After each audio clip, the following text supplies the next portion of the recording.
बिस्मिल्लाहिर्रहमानिर्रहीम। अस्सलामु अलैकुम वरहमतुल्लाहि वबरकातुहू। दोस्तों, रोज़ाना वाक़यात सुनने के लिए इस चैनल को ज़रूर सब्सक्राइब करें। हज़रत अब्दुल्लाह बिन उमरू बिन हराम रज़ी अल्लाह ताला अन्हु मदीना मुनव्वरा के रहने वाले अंसारी हैं और मशहूर सहाबी हज़रत जाबिर रज़ी अल्लाह ताला अन्हु के वालिद माजिद हैं। कबीला अंसार में ये अपने ख़ानदान बनी सलमा के सरदार और हज़ूर अक़दस सल्लल्लाहु अलैहि वसल्लम के बहुत ही जानिसार सहाबी हैं। जंगे बदर में बड़ी बहादुरी और जांबाजी के साथ कुफ़ार से लड़े और 3 हिजरी में जंगे उहद के दिन सबसे पहले जामे शहादत से सैराब हुए। बुखारी शरीफ वगैरह की रवायत है कि इन्होंने रात में अपने फ़र्जंद हज़रत जाबिर रज़ी अल्लाह ताला अन्हु को बुलाकर फरमाया कि मेरे प्यारे बेटे, कल सुबह जंगे उहद में सबसे पहले मैं ही शहादत से सरफराज हूँगा और बेटा सुन लो कि रसूलुल्लाह सल्लल्लाहु अलैहि वसल्लम के बाद तुमसे ज़्यादा मेरा कोई प्यारा नहीं है, लिहाजा तुम मेरा कर्ज अदा कर देना और अपनी बहनों के साथ अच्छा सलूक करना। ये मेरी आखिरी वसीयत है। हज़रत जाबिर रज़ी अल्लाह ताला अन्हु का बयान है कि वाकई सुबह मैदान जंग में सबसे पहले मेरे वालिद हज़रत अब्दुल्लाह बिन उमरू बिन हराम रज़ी अल्लाह ताला अन्हु ही शहीद हुए। हज़रत जाबिर रज़ी अल्लाह ताला अन्हु कहते हैं कि जंगे उहद के दिन मेरे वालिद हज़रत अब्दुल्लाह अंसारी रज़ी अल्लाह ताला अन्हु की मुक़द्दस लाश को उठाकर बारगाहे रिसालत में लाया गया तो इनका हाल ये था कि काफरों ने इनके कान और नाक को काट कर इनकी सूरत बिगाड़ दी थी। मैंने चाहा कि मैं इनका चेहरा खोल कर देखूं तो मेरी बरादरी और कुनबा कबीला वालों ने मुझे इस ख़याल से मना कर दिया कि लड़का अपने बाप का ये हाल देखकर रंजो गम से निढाल हो जाएगा।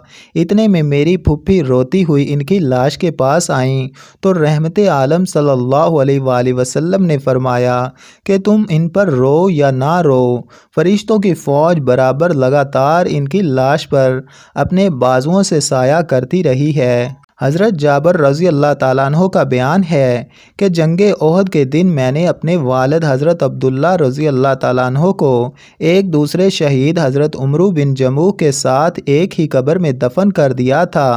फिर मुझे ये अच्छा नहीं लगा कि मेरे बाप एक दूसरे शहीद की कब्र में दफन हैं, इसलिए मैंने इस ख़याल से कि इनको एक अलग कब्र में दफन कर दूँ।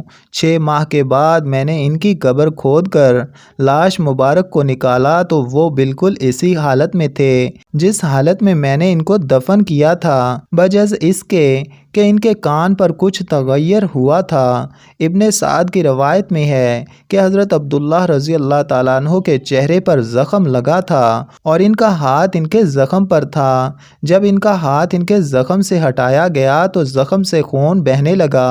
फिर जब इनका हाथ इनके ज़ख़म पर रख दिया गया तो खून बंद हो गया और इनका कफन जो एक चादर थी जिससे चेहरा मुबारक छुपा दिया गया था और इनके पैरों पर घास डाल दी गई थी, चादर और घास दोनों को हमने इसी तरह पड़ा हुआ पाया। फिर इसके बाद मदीना मुनव्वरा में नहरों की खुदाई के वक़्त जब हज़रत अमीर मुआविया ने ये ऐलान कराया कि सब लोग मैदान उहद से अपने अपने मुर्दों को इनकी कब्रों से निकाल कर ले जाएं, हज़रत जाबिर रज़ी अल्लाह ताला अन्हु फरमाते हैं कि मैंने दोबारा 46 बरस के बाद अपने वालिद माजिद हज़रत अब्दुल्लाह रज़ी अल्लाह ताला अन्हु की कब्र खोद कर इनकी मुक़द्दस लाश को निकाला तो मैंने इनको इस हाल में पाया कि अपने ज़ख़म पर हाथ रखे हुए थे। जब इनका हाथ उठाया गया तो ज़ख़म से खून बहने लगा। फिर जब हाथ ज़ख़म पर रख दिया गया तो खून बंद हो गया और इनका कफन जो कि एक चादर का था बदस्तूर सही व सालम था। हज़रत अबू तलहा बिन उबैदुल्लाह रज़ी अल्लाह ताला अन्हु फरमाते हैं कि मैं अपनी ज़मीन की देखभाल के लिए गाबा जा रहा था तो रास्ता में रात हो गई, इसीलिए मैं हज़रत अब्दुल्लाह बिन उमरू बिन हराम रज़ी अल्लाह ताला अन्हु की कब्र के पास ठहर गया। जब कुछ रात गुजर गई तो मैंने इनकी कब्र से तिलावत की इतनी बेहतरीन आवाज़ सुनी कि इनसे पहले इतनी अच्छी क़ुरात मैंने कभी भी नहीं सुनी थी। जब मैं मदीना मुनव्वरा वापस लौट कर आया और मैंने نے حضور اقدس صلی اللہ علیہ وآلہ وسلم سے اس کا تذکرہ کیا تو آپ صلی اللہ علیہ وآلہ وسلم نے ارشاد فرمایا کہ اے ابو طلحہ، تم کو معلوم نہیں کہ اللہ نے ان شہیدوں کی ارواح کو قبض کر کے زبرجد اور یاقوت کی قندیلوں میں رکھا ہے اور ان قندیلوں کو جنت کے باغوں میں آویزہ فرما دیا ہے۔ جب رات ہوتی ہے تو یہ روحیں قندیلوں سے نکال کر ان کے جسموں میں ڈال دی جاتی ہیں، پھر صبح کو اپنی جگہوں پر واپس لائی جاتی ہیں۔ سبحان اللہ۔ دوستو، ایسے ہی مزید اچھے واقعات اور بہترین ویڈیوز کے لیے ہمارے اس چینل کو ضرور سبسکرائب کریں۔ میری اللہ پاک سے دعا ہے کہ اس واقعہ کے متعلق اگر کوئی کمی بیشی رہ گئی ہو تو اللہ پاک ہمیں معاف فرمائے۔